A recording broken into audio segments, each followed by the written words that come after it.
విస్తరణపై మళ్లీ ప్రచారం మొదలైందా? మిగిలిపోయిన 3 మంత్రి పదవులను భర్తీ చేసే ఆలోచనలో హైకమాండ్ ఉందా? ఈసారి మంత్రివర్గంలో మైనార్టీ నేతకు అవకాశం పక్కాగా కల్పించబోతున్నారా? మరి మైనార్టీ కోటలో మంత్రి పదవి రేసులో ఉన్న నేతలెవరు? తెలంగాణలో కేబినెట్ విస్తరణపై మళ్లీ ప్రచారం ఊపందుకుంది.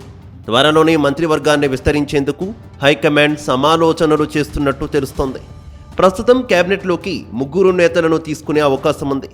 ఇప్పటి వరకు కొన్ని జిల్లాలకు మంత్రి పదవి దక్కలేదు. ముఖ్యంగా రంగారెడ్డి, హైదరాబాద్ జిల్లాలకు మంత్రివర్గంలో చోటు లేదు.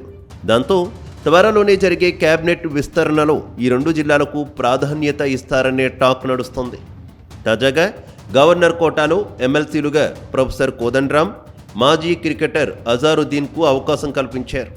ఇందులో మైనార్టీ కోటాలో అజారుద్దీన్ మంత్రి పదవి దక్కే అవకాశాలు ఎక్కువగా ఉన్నాయని ప్రచారం సాగుతోంది.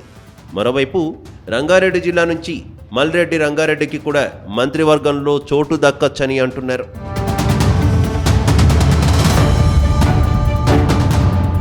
తాజాగా గవర్నర్ కోటాలో ఎమ్మెల్సీగా అజారుద్దీన్కు అవకాశం దక్కింది. అజారుద్దీన్ 2009లో కాంగ్రెస్ పార్టీలో చేరారు. 2019 లోక్సభ ఎన్నికల్లో కాంగ్రెస్ పార్టీ తరపున మురాదాబాద్ లోక్సభ నియోజకవర్గం నుంచి ఎంపీగా గెలిచారు. ఆ తర్వాత 2014లో టోంకో రాజస్థాన్ నుంచి పోటీ చేసి ఓటమి పాలయ్యారు. తెలంగాణకు తిరిగొచ్చిన ఆయన హైదరాబాద్ క్రికెట్ అసోసియేషన్ అధ్యక్షుడిగా సేవలందించారు. 2023లో జూబ్లీహిల్స్ అసెంబ్లీ నియోజకవర్గం నుంచి పోటీ చేసి స్వల్ప తేడాతో ఓడిపోయారు. జూబ్లీహిల్స్ ఎన్నికల్లో అధిష్టానం వద్ద మైనార్టీ విభాగం ఒత్తిడి నేపథ్యంలో ఆయనకే సీటు ఇవ్వడం ఖాయమని అంతా భావించారు. కానీ అనూహ్యంగా ఇప్పుడు ఆయనకు ఎమ్మెల్సీగా అవకాశం కల్పించారు. దాంతో జూబ్లీహిల్స్లో పోటీ నుంచి అజారుద్దీన్ తప్పుకున్నట్టయింది. కానీ ఆయన ఎమ్మెల్సీగా ప్రమాణం చేయగానే మంత్రిగా ప్రమోషన్ పొందుతారని ప్రచారం సాగుతోంది.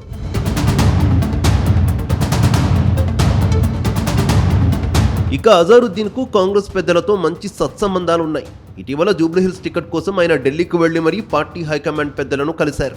పార్టీ అధినేత్రి సోనియా గాంధీ, రాహుల్, ప్రియాంక గాంధీని కలిశారు. బైపోల్ టికెట్ తనకే ఇవ్వాలని కోరారు. అటు పార్టీ హైకమాండ్ కూడా అజార్ విషయాన్ని సీఎంకు అప్పగించడంతో ఆయనకు ఎమ్మెల్సీగా అవకాశం కల్పించారు. అంతేకాకుండా త్వరలోనే రాష్ట్ర కేబినెట్లోకి అజారుద్దీన్ను తీసుకుంటామని పార్టీ హైకమాండ్కు చెప్పినట్టు తెలుస్తోంది. మరోవైపు జూబ్లీహిల్స్ బరిలో అజార్ ఉంటే కాంగ్రెస్ గెలుపు అవకాశాలు తక్కువగా ఉండడంతో ఆయన్ను చాకచక్యంగా ఎమ్మెల్సీగా ఎంపిక చేసినట్టు తెలుస్తోంది. అయితే ఇన్నాళ్లుగా పదవి లేదని బాధపడుతున్న అజార్కు 2 పదవులు దక్కుతుండడం పార్టీలో హాట్ టాపిక్గా మారింది.